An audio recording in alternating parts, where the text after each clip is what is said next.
Welcome to the City. I'm Anthony Wilson, the Public Information Officer for the City of San Angelo. And joining us for the entirety of our episode today is our new mayor, Brenda Gunter. Mayor Gunter, thank you for being with us. I'm excited about today's interview. Thank you. Me too. So you've run a successful business. You've been obviously very integrally involved in downtown. You're a former Citizen of the Year, so you've had lots of civic involvement. Why did you want to run for mayor? Because I believe in the city, and I believe the city has so much potential that's been untapped. I know how difficult it was to start the energy and the effort behind historic downtown and start to rejuvenate it as a historic district. And I knew that as tough as that was, that certainly we had bigger opportunities we could attack as it related to the bigger picture, and that's the city of San Angelo. And I believe we deserve that as a city. Somebody's saying there's more here than what we're tapping into, that we can be more than what we are today, and we have greater capabilities of being a much better city than we are if someone's passionate enough about doing that. So were there specific issues or perhaps some goals that you had that you were hoping to accomplish when you ran, aside from just sort of lifting the whole of our boats? Yes, I believe strongly that we needed to be a pro-business city, because I heard so often about people complaining about property taxes, for example. And the only way you can relieve property taxes is to build a bigger base. And that means creating jobs and opportunities. And you can't do that if you as a city council or a mayor are not projecting pro-business. So what did you learn while you were campaigning that you think is already helping you in your service as mayor? Citizens were very vocal, and they said the following things: make sure our streets get done. We need our streets done. They also said, do something about the permits and planning department. It's not working. Those were two things people were passionate about. There were other smaller issues, such as the animal shelter, which people were very vocal about. Most people love this city. They choose to live here. They just want to make sure that the priorities of the city and the citizens match up. And so how did their opinions sort of shape your thinking and your approach to the job? Number one, I was very sure we needed to work on permits and planning. It was something that, having been very involved in our downtown redevelopment, I knew was a problem. And I knew it was a problem because person after person came to me and said, you won't believe what I was told I have to do. You cannot believe that someone told me that in his opinion, I needed to paint that black, or that I had to have LED lights, which were not ordinance issues, they were personal issues. And I don't believe the city should be in the business of personal opinion when it's not an ordinance. You can throw out ideas, you can suggest something, but you shouldn't make a person spend more money because that's your personal opinion. And people were spending too much money, and it was taking too much time and effort and complications to getting a project done, to the point people were saying, if I had known how tough it was, I would never have started the project. Knowing downtown's a more difficult area, you also would believe that if it was happening downtown, it was happening in other parts of the city. And so you look at it and you go, we've got to stop that. We need growth and development. It's a must. We have to have it. And we can't ignore the issues, the obstacles that are getting in the way of making that happen. So you've been on the job about 3 months now. What about it has surprised you the most? What I am most surprised by is how supportive the citizens still are. I get emails on a constant basis, not only in terms of complimenting me perhaps on something that I've done, or about things that they think I need to know. It's a city that wants you to know things, whether it's good or bad, and some of the communication has been about issues that I think maybe are a little petty perhaps, but they're issues in somebody's mind that need to be addressed. Most importantly, I am committed to listening and to allowing the citizens to have a voice, and they've certainly taken the advantage of that, and I'm very happy they have. So you were elected to a 4-year term. You're the first mayor to be elected to a 4-year term. So what are 3 things that you hope to accomplish during these 4 years? Number 1, create a vision. Number 2, put a strategy behind that vision. And number 3, create economic development with that vision and that strategy. They all tie together. We can't just be a mayor and city council who spends time in council meetings passing new ordinances or dealing with some planning issues or the daily maintenance of the city. We must be a council that has a bigger vision and a bigger strategy for moving us forward. And if we don't do it on a city council mayor level, who's going to do it? So when you talk about a vision, what is your vision for San Angelo, and how do you go about sort of creating that and communicating it in a way that people buy into it and engage with it? Number 1, I have found that communication is key. And by that I mean, I think for the first time in maybe ever, we have organized myself, the chamber president, the county judge, sitting together and sharing and talking to each other. In the past, everybody worked in their own little pods. The city was over here, the mayor was over here, the chamber was over here, the county was over here, and we truly didn't sit together and visit and share and talk about the things we need to do to work together to move this city forward. So the first thing was finding partnerships. Opening up the door to say, I need to hear from you, you chamber, what's going on? You represent a huge part of the business community. I ran a campaign that said I need the business community to work. I need small business to survive. We need to make sure we're making it easy for small business to survive, to grow, to develop, to expand, to hire more people. And hopefully in that process raise people's wages from a minimum wage to a livable wage. And so it had to start with grouping people together who had the ability to represent larger groups of people and saying, here's my vision, what's yours? What can we do together? What can we project out there in terms of what needs to be done?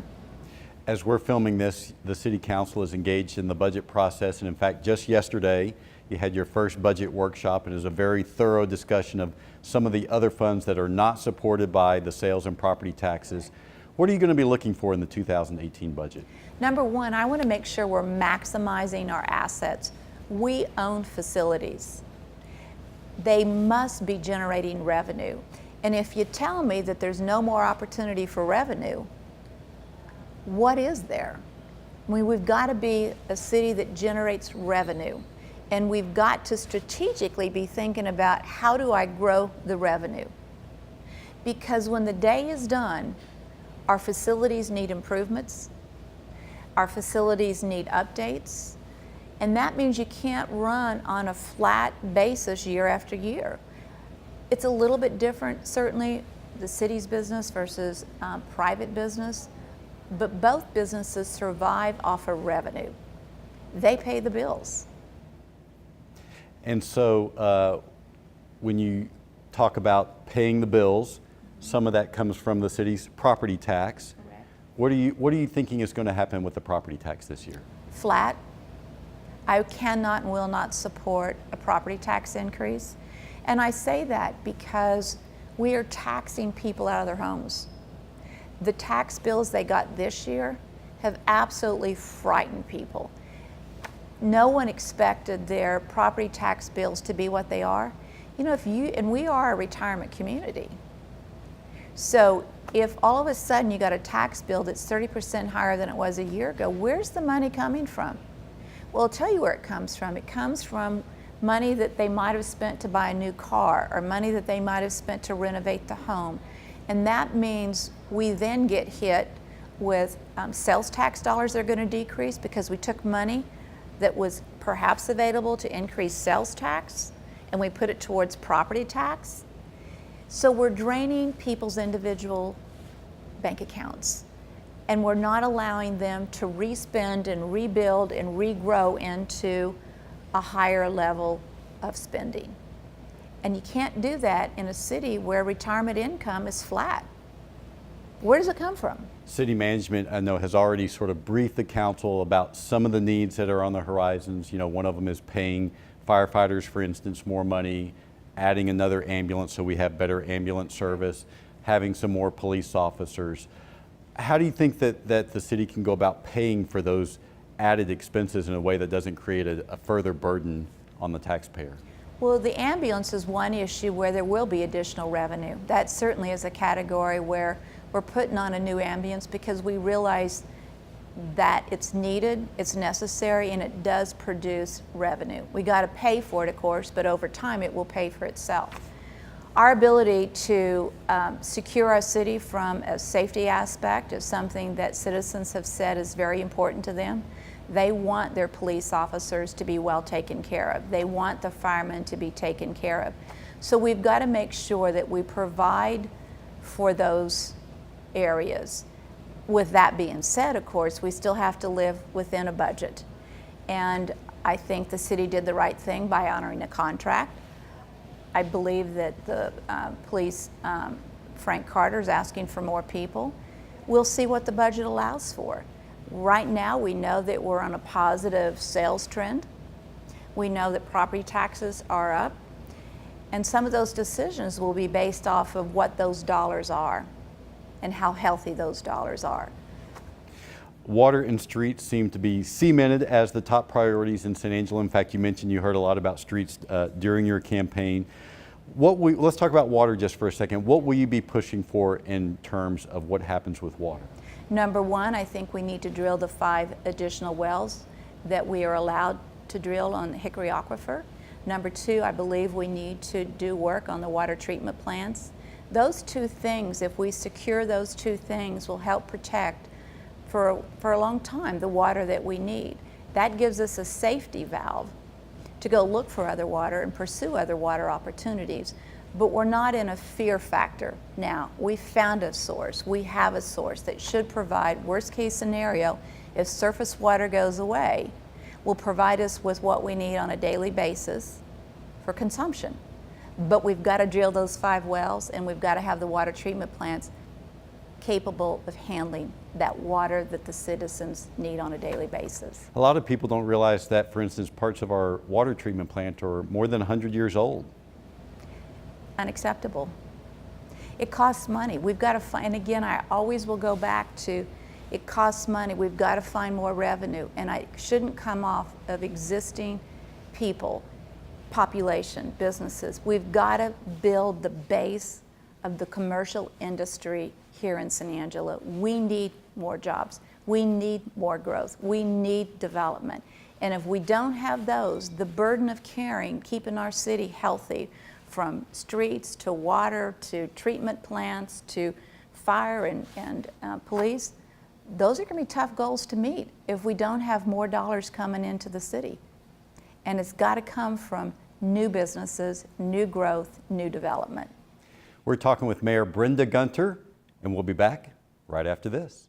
Ever wondered about the stormwater fee on your monthly water bill? The $3 monthly fee that most homeowners pay makes a big difference in the quality of water that flows into our lakes and river, and eventually through your tap.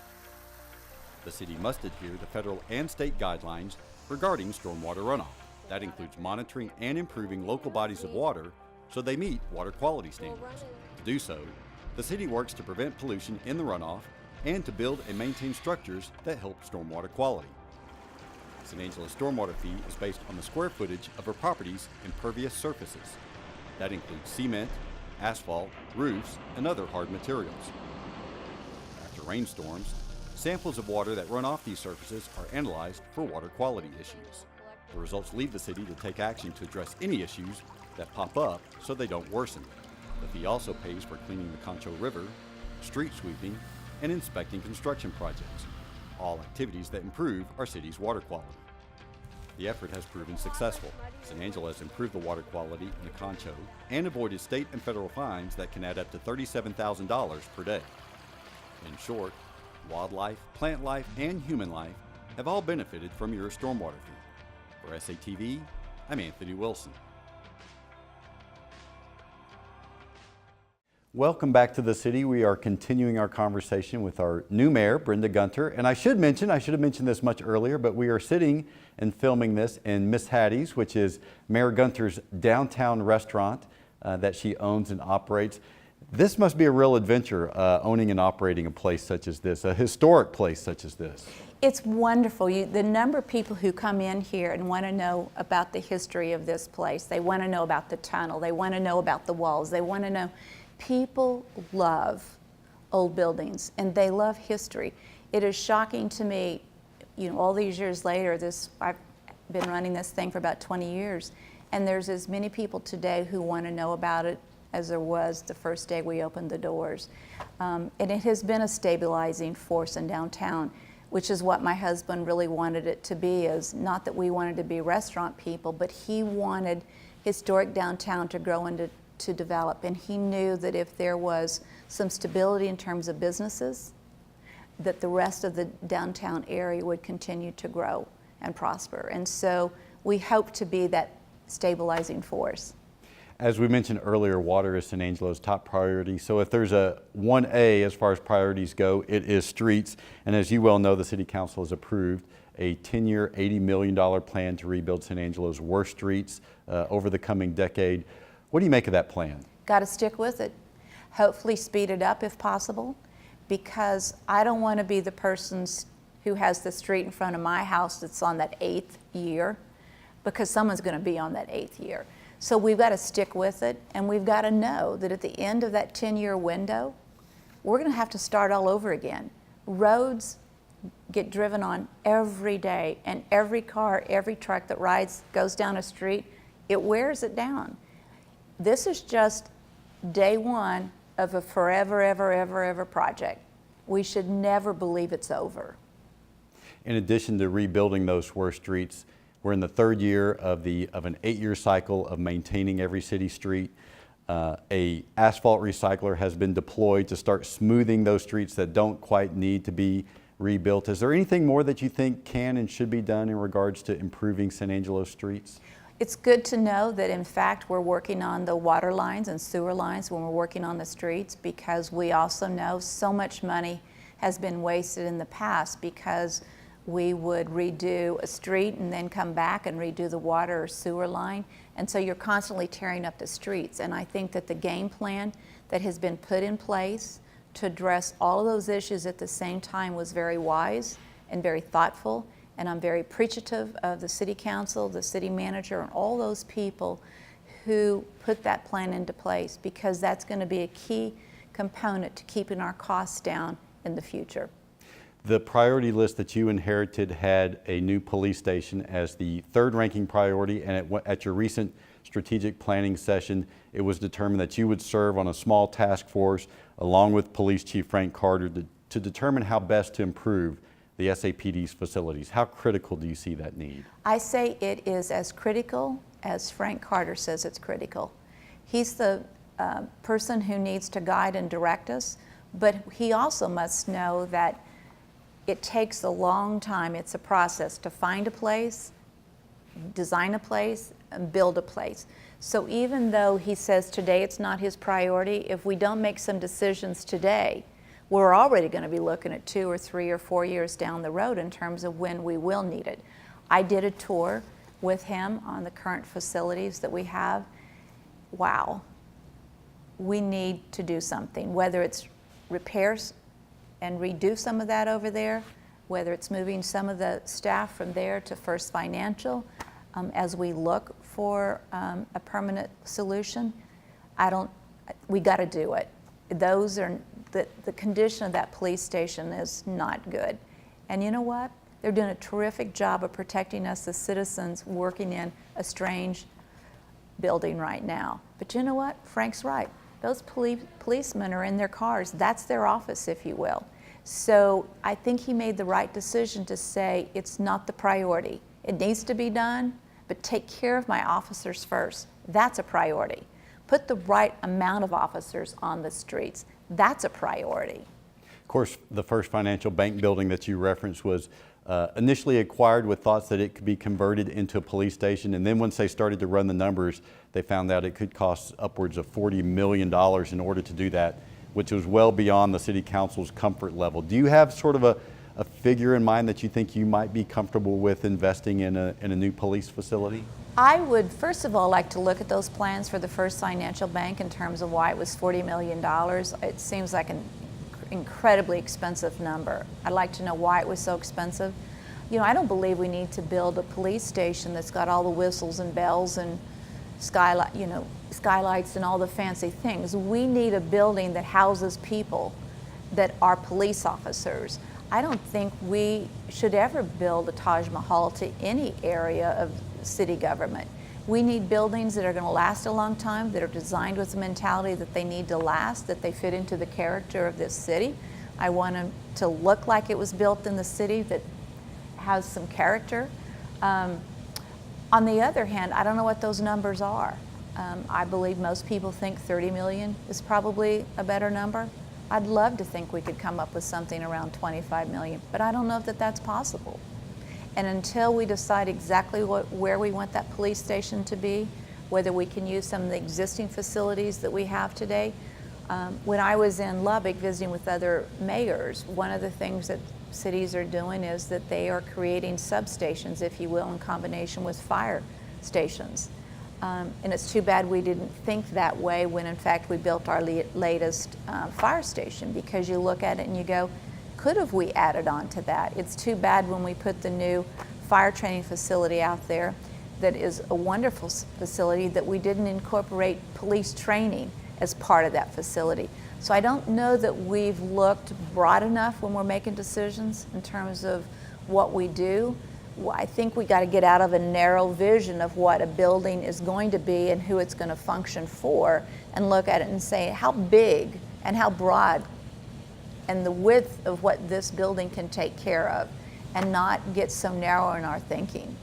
You mentioned that Police Chief Frank Carter's priority was making sure that his officers had a higher pay wage rather than building a new police station. And you recently received a survey of how all city employees, police officers, firefighters, and other employees compare to our benchmark cities in regards to how much they're being paid. What, if anything, you think needs to be done in regards to city employee pay? I think we must do a thorough study. I don't believe that you can, just because Midland, Odessa, and Abilene are regionally close to us, that those are great benchmark cities. Benchmark cities should be equal population, equal sales tax, equal property tax, because Midland has 2.5 times more sales tax than we do.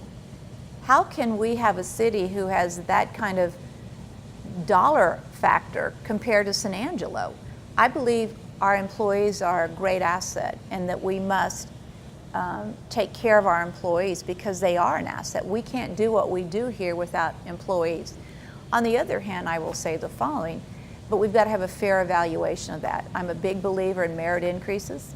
I believe people who do a good job should be rewarded.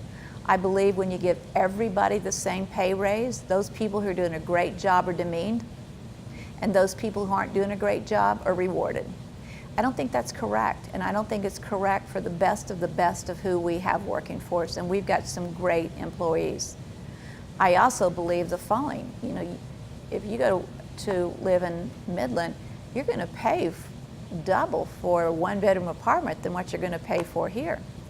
People moving for jobs is what people do.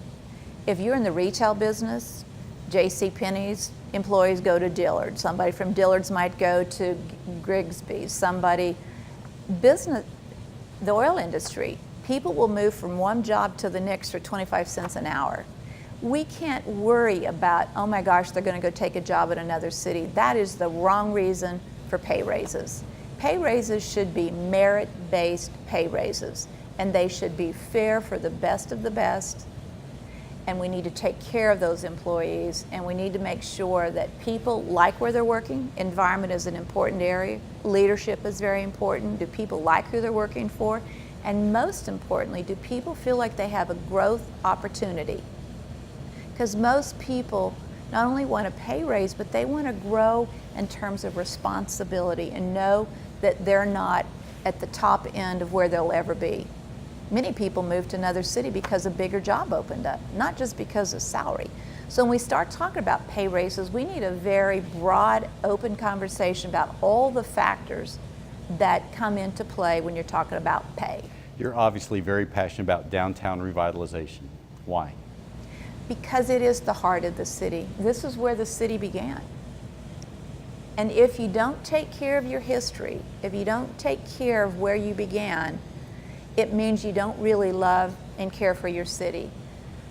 Most people, if you're recruiting companies from outside the city, they will say, take me through your downtown area. I'm going to see it. If it doesn't look like you're taking care of your downtown area, your historic district, most companies will say, this isn't going to be the right fit for us because our employees and our families are not going to like living there. If you talk about Shannon or community hiring doctors today, nurses, practitioners, they will say the following. They have a much easier time today hiring employees and doctors and nurses because of what's happened downtown. They see a quality of life that's been added to this city because of downtown. Not only what we've done in redevelopment, but the river obviously plays an important part of it. The museum plays an important part of it. This is a big aspect about the quality of life that's available here in the city. It also helps us to recruit professors out at ASU because they see they're coming into a city that's passionate about their history and passionate about their downtown, and they see growth and development happening. People don't move to a city where all they see is growth in suburbia. They want to see something besides housing development. And they want to see something that looks like it's treasures. And we do that down here, and it's very reflective in the recruiting process of businesses, doctors, professors, students. It's a big factor in terms of why Goodfellow Air Force people enjoy coming and being stationed in San Angelo. It's the reason so many people choose to retire here after they leave San Angelo. So it's an important part of this city and our future. A lot's been done to transform downtown. What more do you think can and should be done?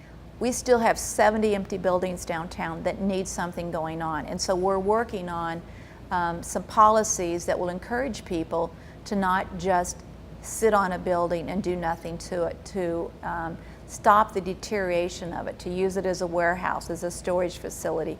We need each of those buildings to have a name on it that says, I'm going to be the new whatever. We've got a lot of work to be done. We've done a lot has happened, and so many people have put time and energy and creativity into this downtown area. It is a community effort, but the job's not done. It really is just beginning because every day we've got another building we need to address. What is it about being mayor thus far that you like?